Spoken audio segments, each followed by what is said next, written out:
From the choreographer of the critically acclaimed Frankenstein, the Joffrey Ballet presents the U.S. premiere of Liam Scarlett's Carmen, a breathtaking ballet filled with desire, passion, and betrayal.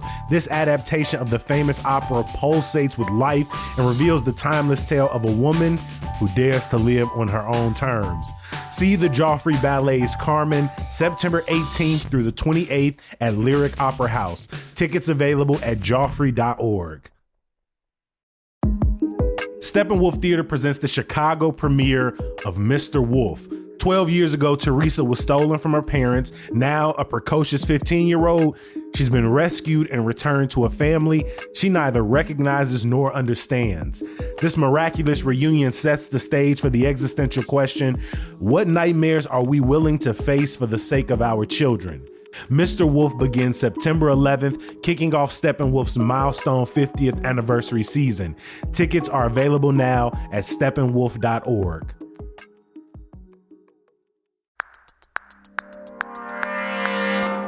Today on CityCast Chicago, Trump declares, then walks back war on Chicago, plus some other headlines we missed from over the weekend. It's Tuesday, September 9th. I'm Jacoby Cochran, and this is what Chicago's talking about.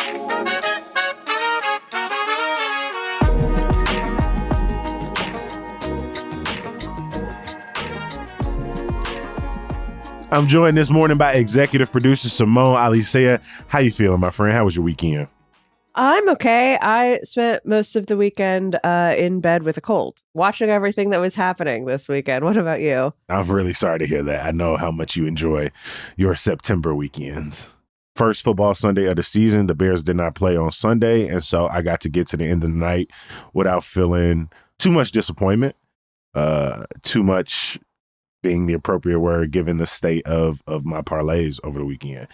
I did get out and see Shaka Khan on Saturday night on the 9. She was amazing. She was wonderful.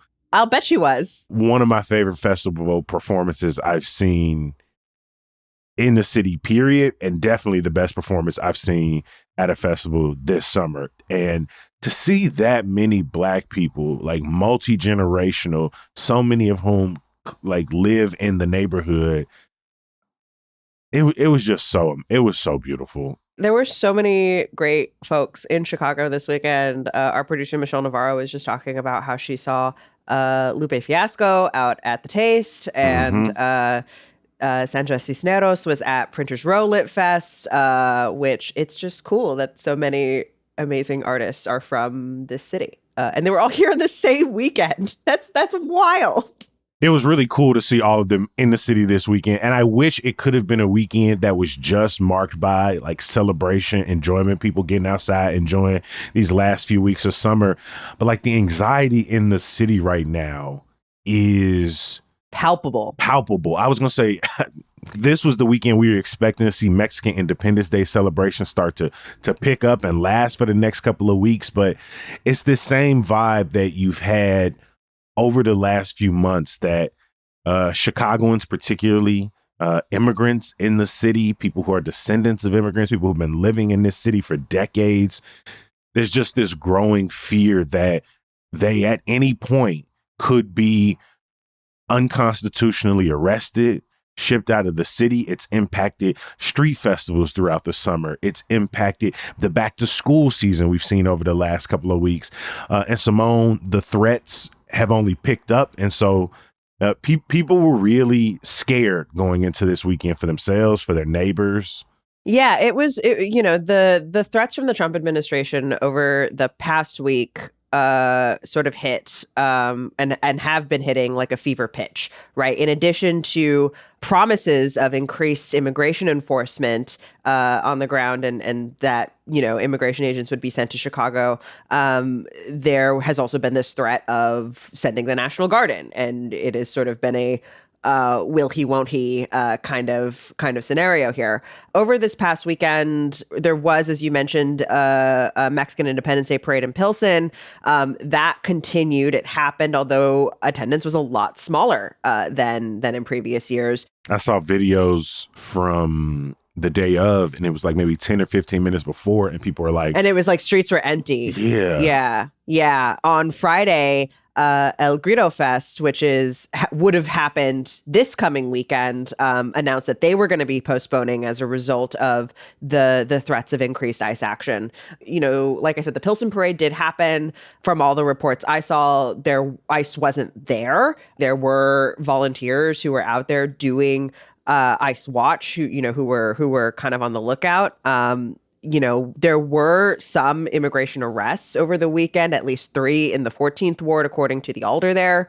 But we didn't necessarily see sort of a big sort of show of enforcement this weekend. That said, Tom Homan, the so-called border czar, came out and was like, there's going to be even more action this week. Not to mention should we talk about the meme, the posts, the image, Jacoby, the chai apocalypse now? We've been talking about the Trump administration's cruelty like pretty consistently over the last few months. But like when you really look at like his social posts and his continued use of AI to create these farcical, narcissistic pictures of himself. And this one from over the weekend, there's this threat to, Chicago will know why it's called the Department of War. And he's like, his head is like cropped onto somebody else's body, hunched over off of what I imagine is Lake Michigan, with like 5 helicopters soaring into the city and this big fire behind him. I'm like, I've come to expect the racism inherent in the way he talks about these anti-immigrant operations. I've come to expect the incoherency of his statements, his spiraling on social media, this like adoption of AI, the way he utilizes Truth Social, X, and all of these other platforms. Who photoshops their head onto someone else's body so that they can seem like youthful and strong or powerful, like, and then sit there with no shame or no embarrassment that makes you look weak, that makes you look silly, that makes you look like juvenile. But it's like when you pair the real life violence of these ICE operations, the real life fear that they've instilled people, this fear that they could just be wrapped up and disappear. When you pair that with the online pictures and the public statements, which feel like they're being delivered from a cartoon character, it enrages you all the more. It's the surreality of it, I think, right? There's a surrealness to it. So you talk about this meme cartoon thing that he posts on Truth Social, and then of course a day later they try to walk it back. No, we're not declaring war on Chicago. That's not what we meant. No, that's not what we mean. And not, right. 2 + 2 = 5, right? That's the whole ordeal here. So we've got that going on in sort of the discourse of it all. On the ground, we saw thousands of people protest in Chicago on Saturday, a very peaceful walk by all accounts, through, I think they stopped at a few different places. They stopped at the federal courthouse. They stopped at Trump Tower. There were people blocking the entrance to the ICE facility out in Broadview. Yeah, more direct action there, a sit-in happening where they were actually blocking apparent immigration agents from entering a detention center there, an ICE facility there. That was going on all through Friday, about a dozen protesters there.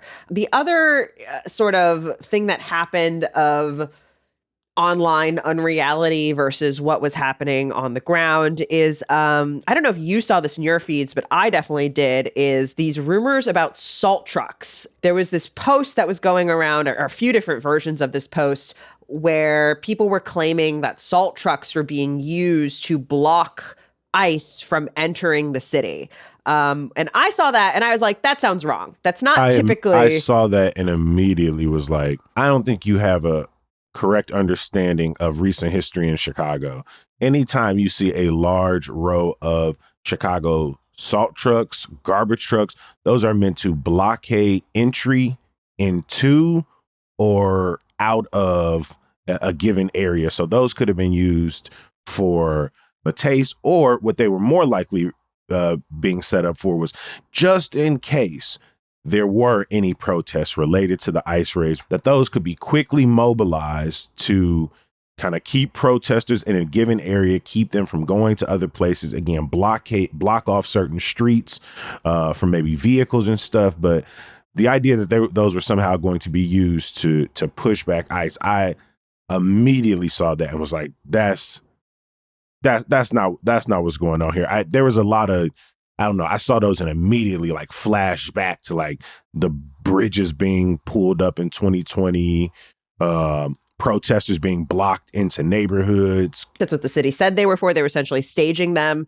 downtown near Grant Park, as part of crowd control for the taste and for protests. They acknowledged that potentially for protests as well, that they would use those for crowd control. It's an important difference to know this because there has been a lot of business made about Chicago being a quote unquote sanctuary city or welcoming city ordinance. And right, what's important to note is what those ordinances say is that Chicago police, the city of Chicago, city agencies don't help, they don't aid immigration enforcement in their actions, right? They're not there to help make arrests. However, they also don't interfere with arrests. They're not going to straight up stop ICE from doing what they're doing. That's kind of not something I would expect, certainly not the Chicago police and not the city at large to do in sort of an official capacity. What the city is doing, they're putting out Know Your Rights campaigns, doubling down on that kind of stuff. And I think we have heard from organizers that, they have definitely been partners in this. But if you see a video of claiming that, the city is using city resources to literally physically block federal agents from coming into Chicago, that's a gigantic red flag and question mark in terms of the validity of that statement. If you're looking for a new career, I want you to pause for a second. What exactly are you looking for? Maybe it's something that's flexible, that works on your time, something where you can use those people skills, your creativity to work with and connect others, something where you can make an impact. If the answer is yes, then maybe you should consider real estate. Realtors not only help people buy and sell homes, but navigate Chicago's rental market. They help people find the next great location to realize the small business dreams, which means you can help people find stability, put down roots, grow something in their neighborhoods. Plus, you get to set your own schedule, choose who you work with, explore different parts of the city. So if real estate is for you, here's how to get started. Visit realtorsrealestateschool.com today to schedule your free career consultation. That's realtorsrealestateschool.com.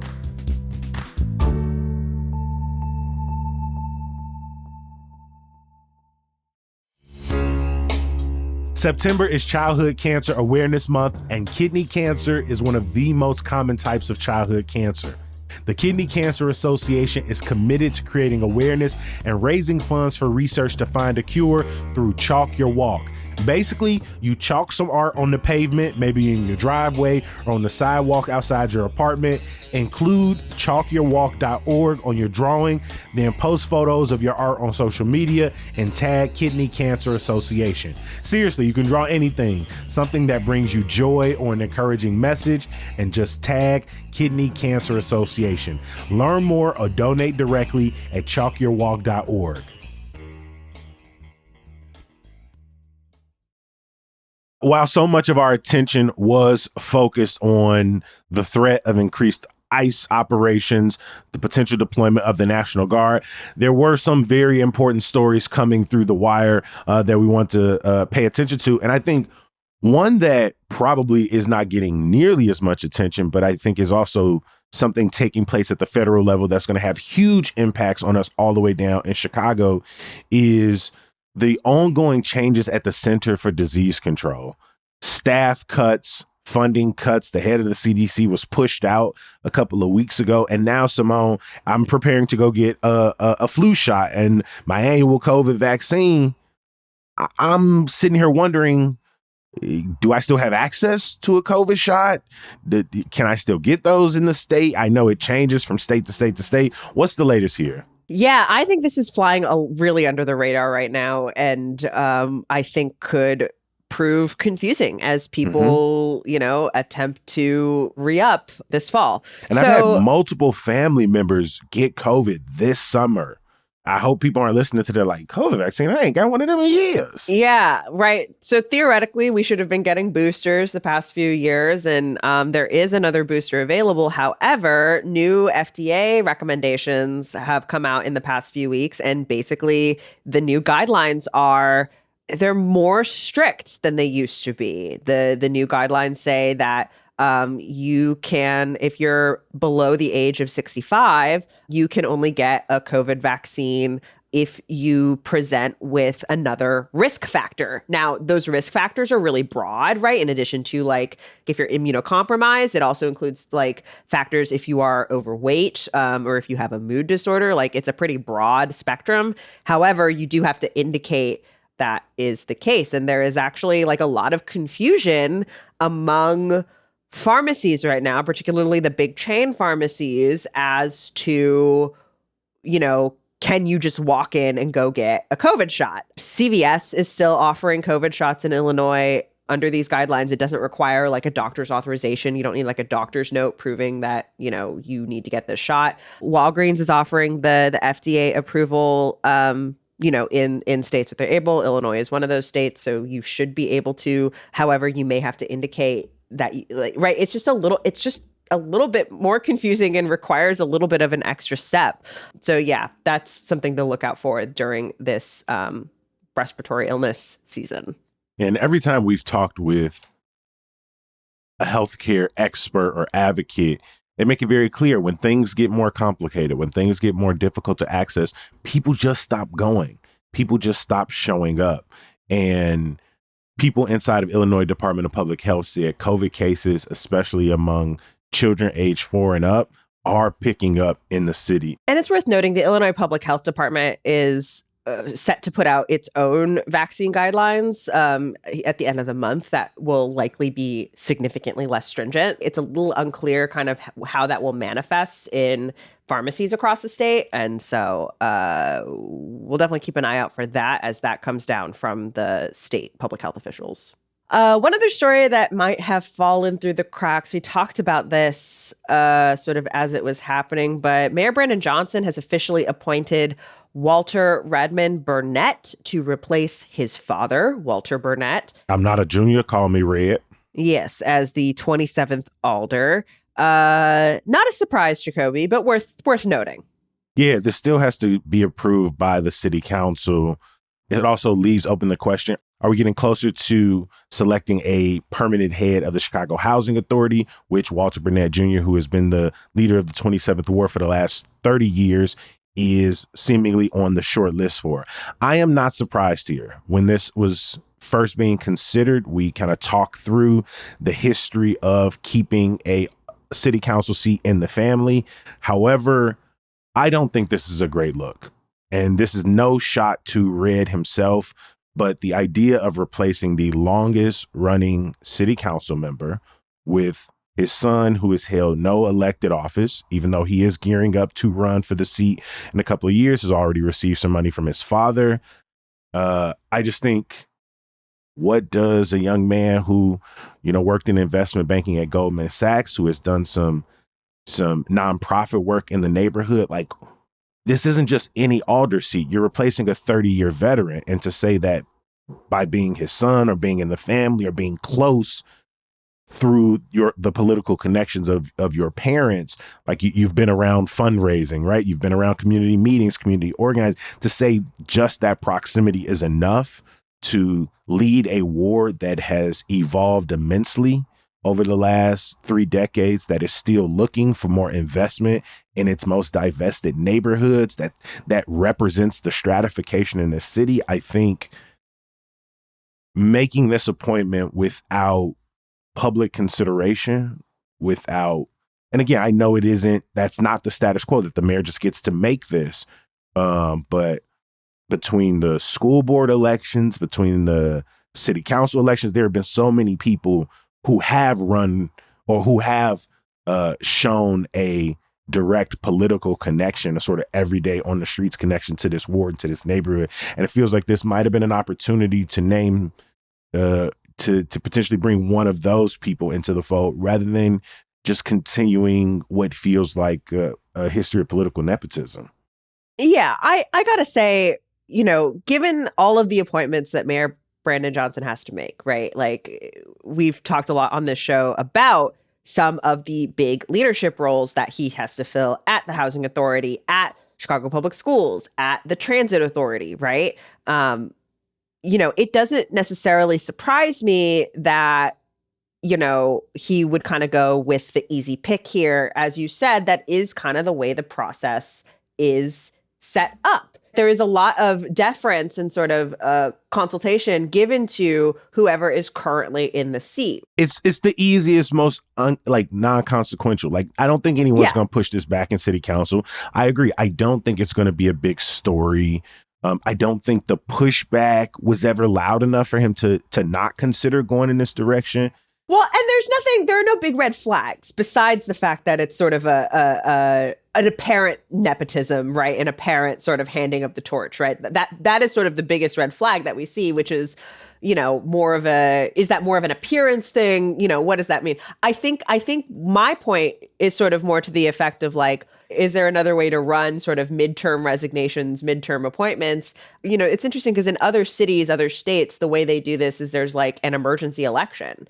Which, again, I don't know if that would fly here in Chicago. I don't know if that would be. I don't know, but I wouldn't be completely against that. It just, the system as it stands just feels like it is built to benefit the outgoing alder. But I don't know, it felt like an opportunity for Mayor Johnson to kind of step out of how things have been done traditionally in Chicago. I understand wanting to keep the connection. Not that he can afford to make more enemies on city council. Enemies of Walter Burnett, right? I'm saying, like, I think keeping the partnership, I think showing other city council members, you got to pick an ally, right? You got a budget season coming up. I definitely would want a person who owes me their job to be in that position. But again, that the political machination of it, that's not about the ward. That's not about the 27th ward and having a person who has been on the right. It's a political choice. And when you can see, like, sort of show me your work in the math problem, it's like, I see how we got here, and none of that feels like it's in the best interest of the ward, which is not to say this is in the worst interest, or again, there were no red flags around red. It just is. Yeah, is that the most we can expect from the political process? Yeah, I think I agree. And I think that's a reason that Chicagoans are so cynical when it comes to city politics in general. That ward is interesting too. It's one of these weird kind of squiggly districts that maybe doesn't totally make sense as to why all these communities are grouped in the same ward. But you've got like sort of the like former Cabrini Green kind of River North, like near North Side area, and then down into Fulton Market. And then you got United Center in there, and then kind of out west into Humboldt Park. One final story I was paying attention to over the weekend in the Chicago sports world was Sky forward Angel Reese got suspended for the first half of Sunday's game against the Las Vegas Aces. A couple of weeks ago, Angel Reese was interviewed, I think, before a game, and she kind of spoke about some of the things that the organization needed to work on, bring in some new players, and it rubbed some of her teammates, people in the media, the wrong way, as it seemed like she was, or they painted it as if she was maybe throwing some of her teammates under the bus, throwing the organization under the bus. And, she came out, apologized to her teammates. Well, the quote was something like, "We can't settle for what we have now." It was something to that effect. Yeah, right? I think there were remarks about maybe younger players, not settling, speaking about what should the Sky do in free agency. Yeah, right? like we kind of really get aggressive about building to the future, like sort of this, like where they stand now isn't going to work for her in the long run. And I mean, who can't understand that? Nobody wants their career to be spent on a losing team. it's always difficult to answer those questions mid-season when you're losing, because anything that sounds like making suggestions for the future or ways to improve or being critical of the things that are happening this year on the court can always be construed as direct criticism of your teammates, your coaches, your organization. And despite apologizing to all involved, it does seem like people in the organization took that as detrimental to the team, because she was, as I said earlier, suspended for the first half of the game. I saw that and immediately say, I don't think there's a better way to run your star player out of town than because it's one thing to suspend a person for the entire game, right? And they're just not there. Suspend them for the first half means to sit there sort of in timeout. I was wondering about this. What is that about? Is that a real thing that happens like on the regular? Like, what is that? I don't know if on the regular, but it's interesting because it's like you could have like fined her or something, but the idea of like you're going to sit in timeout in front of everybody. Yeah, I was trying to figure out if that was like if it was supposed to be like, well, we're not suspending her for the whole game because it wasn't that egregious, right? If it was, you understand, I was really confused by that as a concept. Yeah, I don't think she ended up playing the game at all. So the coach said, she has had an injury this year. She missed about 10 games. And so this was about them being precautious. But ultimately, I think it's another embarrassing moment for the franchise, because you asked the coach, Tyler Marsh, who made this decision, and he basically said it was top down, meaning it was above his pay grade. When you asked some of the players, some of her teammates, they were confused about why she was suspended. Again, to suspend her for the first half and then she doesn't play the second half isn't a really good look here. And so I don't know. I just think on top of the fact that it's a franchise that's been criticized for not investing in player development, player training. It's a franchise that has not had a great track record of retaining major stars. It sucks to think that this is a team that in our own CityCast Chicago lifetime has lifted a championship. And this is where they are now, one of the worst records in the league. And so I can't imagine her sticking around for more years on a team that not only isn't giving the type of investment she liked to see, but then also just doesn't have particularly good like internal management skills.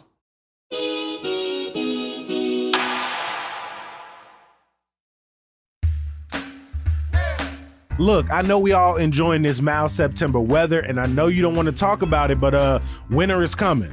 So if you're tired of putting plastic up on your windows every single year, then maybe you should think about getting them replaced. Window Nation has some of the best replacement windows out there. Top quality, energy efficient, and all at a reasonable price. With a lifetime warranty on all the windows, Window Nation can help keep your home protected far beyond the next season. So this time next year, you can rest easy knowing your windows are one less thing to worry about.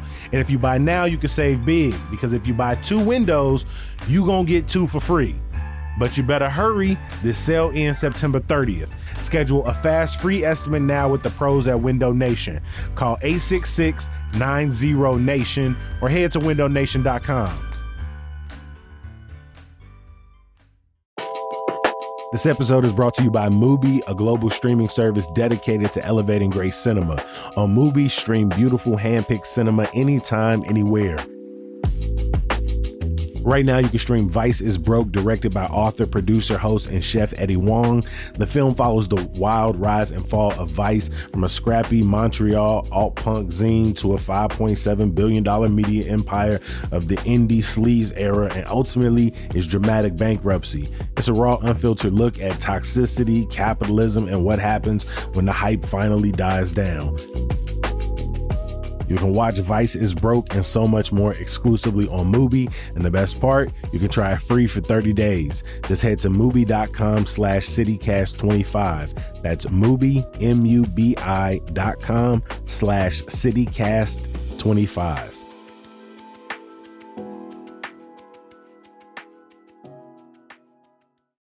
One last thing before we get out of here. A couple of weeks in Hey Chicago, we ran our Milwaukee personality quiz. Simone, can you explain to the people exactly what this is? we got into a conversation on the CityCast Chicago team about things we were recommending to do on Milwaukee Avenue, across Milwaukee Avenue, across the various neighborhoods. And I think it might have been you, Jacoby, who was like, man, what you choose to do on Milwaukee really says a lot about who you are. It's sort of like a kind of a litmus test for your personality. We were like, okay, well, why don't we make a Milwaukee Avenue personality quiz? And we did. And it was great. We had few hundred people who responded to this, who took the quiz, and there were sort of 5 different archetypes, 5 different personalities you could get based on what we, the CityCast Chicago team, chose. So you could have gotten Jacoby, who was the hype beast. You could have gotten Emmy, our Hey Chicago newsletter editor, who was the cusper hipster. You could have gotten Rick, our social media manager, who was the millennial hipster. You could have gotten me, Simone. I was the go-getter. And Michelle, our producer, Michelle Navarro, was friendly neighbor. I always think of it as the nice one because that's the way we describe it. After a few weeks of this, I have some results. Jacoby, do you want to guess of the 5 of us who had the most results, which one was most represented among Hey Chicago readers? I don't want to guess because I don't feel like it's going to be me, but I do want to say in our group Slack, I will say shout out McKenna, Michelle, and Caroline, who all took it and got Jacoby's. And so I'm going to guess it was not me. I'm going to lean towards, I don't know, Emmy put the quiz together, so maybe it was Emmy. Emmy was the fewest. Only 6% of our listeners aligned with Emmy's answers. No, actually, I had the most. 18% of our readers aligned with my answers, which is interesting. I will say that is a shock. That is a shock. That is a shock. Followed by Michelle at 17%, then you, Jacoby, at 11%, then Rick at 10%. Of course, if you got a mix, that was the plurality of folks, then you got kind of a mix of everybody. But, we ask you how you're getting around, what you're eating, where you're shopping, what your sweet treat is, and then sort of one more thing you want to do.